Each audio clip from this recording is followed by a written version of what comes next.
quand l'Esprit de Dieu va venir dans notre vie, le Saint-Esprit va nous donner la crainte de Dieu.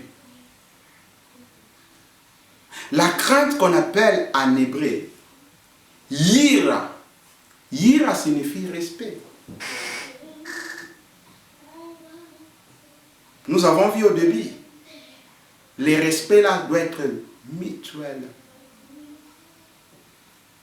Premièrement, dans notre relation d'abord avec Dieu, nous allons respecter Dieu. C'est ce que la Bible nous recommande. Si nous voulons avoir la sagesse, nous devons craindre Dieu. En hébreu, on appelle ça yira. Yira peut être aussi dans notre respect mutuel entre nous les frères, dans la famille, entre les époux, entre mari et sa femme, entre les enfants, entre les collègues, comme j'avais dit au début. Mais en grec, en hébreu toujours, avant de parler de grec, il y avait aussi un autre mot pour faire la différence entre la crainte positive et négative. Donc, yira, c'était la crainte positive, dans le sens positif. Il y avait un autre mot qu'il prononçait, pahad. Pahad qui signifie père. La paix que Adam avait eue après avoir connaître le péché. Dieu s'est présenté. Dieu a appelé Adam. Mais comme il avait pahad, il ne pouvait pas s'approcher de Dieu. C'est pahad, la paix, qui lui a éloigné de Dieu. Combien de gens vivent aujourd'hui avec pahad, avec cette paix qui les éloigne de Dieu? Ne soyez pas étonnés si un frère était présent toujours dans l'église et vous ne les voyez plus. C'est à cause des pahad. Pahad éloigne l'homme de Dieu. C'est pourquoi je vous ai dit, les sentiments de la mort, d'où vient le péché, attire dans l'homme premièrement la faiblesse, dès la vanité. 3, l'angoisse. 4, les ténèbres. Et 5, les douleurs, les maladies. En grec, on appelle la même crainte-là phobos. Quand on parle de phobos, on parle de pahad, la peur. La crainte dans le sens négatif. On appelle ça phobos. Phobos en français, ça signifie phobie. Phobie, quand cette crainte commence à te dominer. Quand vous allez prendre vos dictionnaires, allez essayer de lire le mot phobie. Ce que ça signifie, c'est quand la crainte commence à te dominer. Dans les dictionnaires, on parle même de claustrophobie. Claustrophobie, c'est quoi? Quelqu'un, tellement il était enfermé, il était confiné, il était peut-être en prison, devant lui, il voyait seulement les 4 murs. Mais les jours qu'on va lui donner la liberté, lui dit de sortir de la prison, cet homme n'arrive même pas à regarder le soleil. Il préfère être seulement dans une maison enfermée. Parce qu'il est habitué avec les 4 murs.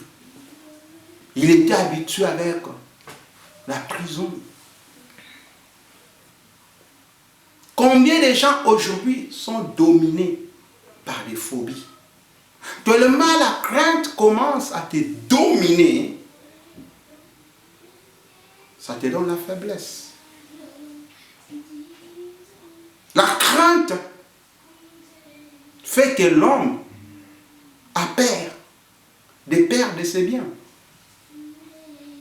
de perdre un membre de sa famille. Il a tellement peur des esprits mauvais. Il a tellement peur de la maladie. Il a tellement peur de la mort. Ça amène ce qu'on appelle les soucis, l'inquiétude qui attire les douleurs. Les douleurs qui commencent au niveau d'abord de l'esprit, qui lui éloignent de la présence de Dieu, de la communion avec Dieu. Tellement cet homme a des soucis en lui, il n'arrive pas à saisir ce que sa conscience est en train de lui parler. Parce que Dieu nous a donné la conscience pour nous montrer ce qui est vrai et ce qui est faux. Même au niveau de l'intuition, il commence même à rêver, mais ne sait pas ce qu'il avait rêvé, il oublie tout. Parce que la peur, c'est ça qui lui éloigne de Dieu. C'est pourquoi Paul a dit, l'homme naturel ne peut comprendre les choses de Dieu. Ce n'est que spirituellement qu'on agit. Spirituellement, quand on aura l'Esprit de Dieu. Quand nous serons en communion avec Dieu. En communion avec l'Esprit de Dieu. Donc, au niveau de son âme, cet homme a des maladies qu'on appelle psychiques. C'est ses sentiments. De la mort. Ça a ouvert la porte à la faiblesse, à des phobies, à des maladies qui vont se manifester même au niveau de sa chair. Mais la Bible nous dit ceci, l'amour parfait bannit la haine. L'amour parfait bannit la crainte. Bien-aimés, ce n'est que quand nous allons connaître l'amour de Dieu dans notre vie que nous allons aussi marcher au-delà de notre Père. Ce que moi et toi nous allons demander cet après-midi au Seigneur de nous donner cette vie-là. C'est dans cette vie qu'il y a son amour. Dans cette vie-là qu'il y a l'assurance. L'assurance du salut. C'est dans cette vie-là qu'il y a notre puissance.